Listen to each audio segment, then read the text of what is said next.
பிரியமானவர்களே, இயேசுவின் நாமத்தினால் உங்களை வாழ்த்துகிறேன். யோவான் 15வது அதிகாரம் 4வது வசனம், என்னில் நிலைத்திருங்கள், நானும் உங்களில் நிலைத்திருப்பேன்.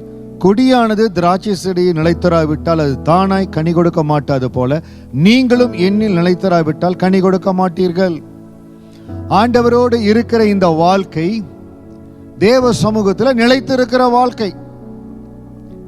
கஷ்டம், நஷ்டம், சோதனை இதன் மத்தியில் நிலைத்திருக்கணும். ஆபிரகாமை தேவன் அழைத்தார். விசுவாசத்தில் ஆபிரகாம் நிலைத்திருந்தார். தேவ மனிதர்கள், வேத முழுவதில் இருக்கிற தேவ மனிதர்கள் எல்லா நேரத்திலும் ஆண்டருக்குள் நிலைத்திருந்தாங்க.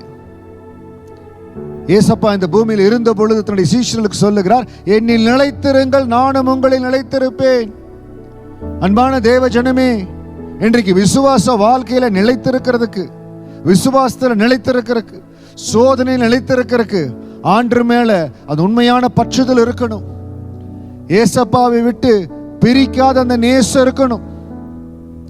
ரோமரில் பவுல் சொல்லுகிறது போல, அவருடைய அன்பை விட்டு எதுவும் என்னை பிரிக்க மாட்டாது என்று நிச்சயித்திருக்கிறேன். இன்னைக்கு ஆண்டு மேல இருக்கிற அன்பில் இருந்து பணம் பிரிக்கிறதா, புகழ் பிரிக்கிறதா, சொந்த பந்தங்கள் உறவுகள் பிரிக்கிறதா, எதுவும் பிரிக்க கூடாது. ஆண்டுக்குள்ள நிலைத்திருக்கணும். எல்லா சூழ்நிலையிலும் ஆண்டுக்குள்ள நிலைத்திருக்கணும். ஏசப்பாவுக்காக சாட்சியாய் நிற்கணும். அப்படி நிலைத்திருக்கிற பொழுது நானும் உங்களில் நிலைத்திருப்பேன். அப்படி ஆண்டுக்குள்ள நிலைத்திருக்கிற பொழுதுதாங்க கனி கொடுக்க முடியும். யோபு விசுவாசத்தில் நிலைத்திருந்தார். வாழ்வோ சாவோ நான் தூஷிக்க மாட்டேன். மனைவி சொல்லுகிறார், நீ தூஷித்து ஜீவனை விடு. யோபு சொல்லுகிறார், நன்மையை பெற்றுக்கொண்டேன், தீமையை பெற்றுக்கொள்ளாம இருக்க முடியுமா? நான் ஆண்டருக்காக எதையும் சகிப்பேன். இன்னைக்கு தயவு செய்து இந்த விசுவாச பாதையில ஆண்டருக்காக நிலைத்திருக்கிற காரியத்துல எந்த சூழ்நிலை மனசோர்ந்து போயிடாதீங்க. அவருக்குள் நிலைத்திருக்கணும். நின்னில் நிலைத்திராவிட்டால் கனி கொடுக்க மாட்டீர்கள். இது கனி கொடுக்கிற வாழ்க்கை. இந்த விசுவாசத்துல நிலைத்திருக்கிற பொழுதுதான் ஒரு நேரம் வரும், நம்முடைய வாழ்க்கையில் ஆசீர்வாதங்களை பூத்து குலுங்க செய்வார். சோதிக்கப்பட்ட பிறகு நீங்கள் பொன்னாக விளங்குவீர்கள். இந்த வார்த்தையை கேட்கிற அநேகர் சோதனையின் பாதையில, ஒருவேளை துன்பத்தின் பாதையில் இருக்கலாம், சோதனையின் காலங்கள் இருக்கலாம். ஆசீர்வாதங்கள் வராதா, ஆசீர்வாதனை சந்திக்காதா, சூழ்நிலைகள் மாறாதான் இருக்கலாம்.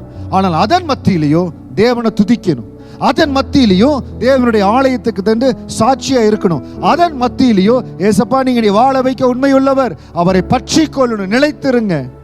எந்த காரணத்தை கொண்டோ ஆண்டுடைய அன்பை விட்டு, தேவனுடைய சமூகத்தை விட்டு, தேவனுடைய ஆலயத்தை விட்டு உங்களை பிரிக்கிற எந்த காரியமா இருந்தாலும் சொல்லுங்க, ஆண்டுக்குள்ள நிலைத்திருக்கிற ஒரு மகன், ஒரு மகள், எதுவும் ஆண்டுடைய அன்பை விட்டு என்னை பிரிக்க முடியாது. ஃப்ரெண்ட்ஷிப்புக்காக ஆண்டுடைய அன்பை விட்டு நான் வரமாட்டேன். பணத்திற்காக, புகழுக்காக ஆண்டுடைய அன்பை விட்டு வரமாட்டேன். ஆண்டுடைய அன்புல நிலைத்திருப்பேன். இன்னைக்கு ஒரு சிலர் பணத்துக்காக, பேர் புகழுக்காக ஆண்டுக்குள் இருக்கிற அந்த விசுவாசம், உண்மை, அதுல நிலைத்திராமல் வழி விலகி போகிறார்கள். கனி கொடுக்க முடியாதுங்க.